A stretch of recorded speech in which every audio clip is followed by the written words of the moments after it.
مشاهدينا الأعزاء، دائما أرحب بكل من التحق بي اللحظة وعلى قناة الباهية تي في من فندق خالد فوندوم.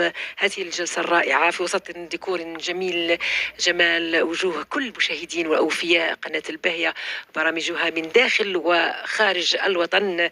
يلتحق بالمطرب توفيق النضرومي. مرحبا بك، صحة عيدك وسنة وأنت بخير. نهاركم مبروك وعيدكم مبروك وكل عام وأنتم بخير بالصحة والهنا والعافية، ونشكركم على الاستضافة.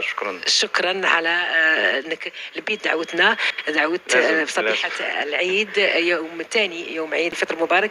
كذلك معي فيفي. عيدك سعيد، كل سنة وأنت بخير. عيدك سعيد وأسعد، وعيد سعيد لكل الجزائريين، وعيد سعيد للباهية تي في، وعيد سعيد لكل الأطفال الصغار والكبار، وإن شاء الله كل عام وانتم بخير. شكرا جزيلا.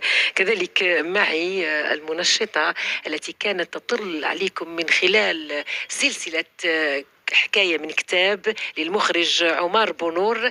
هبة، نرحب بك، أهلا وسهلا بك وصحة عيدك. الله يسلمك، صحة عيدكم وعيد مشاهدينا الكرام، تعيدوا بالصحة والهنا. نشكرك على الاستضافة وقناة الباهية.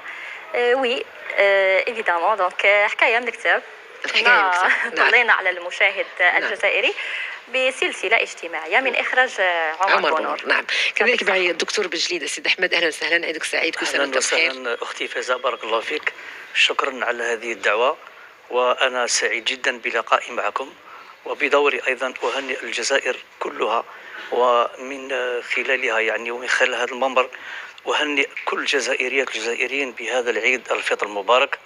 ولا ننسى قناة الباهية، ولا ننسى التقنيين، ولا ننسى يعني كل الأحباب الموجودين هنا معنا، وكل العائلات وكل الأطفال الصغار، ونتمنى لهم عيد مبارك سعيد بالشفاء والصحة والعافية إن شاء الله. إن شاء الله يا رب، دوم علينا الأفراح والصحة والعافية والبركة، بركة الأعمار إن شاء الله.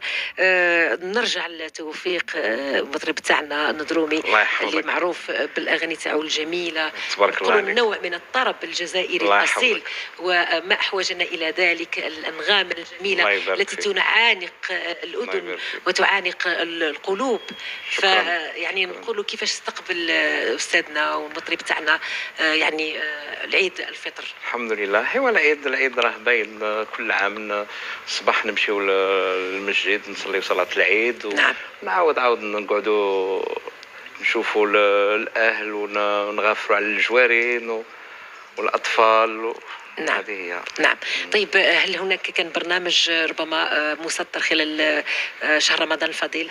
لا، كنا مريحين. ايوا ربي فيه الخير ان شاء الله. اكيد اكيد. نتمنى لك مزيد من التالق، مزيد من العطاء كذلك ان شاء الله. بارك الله فيك. كذلك فيفي،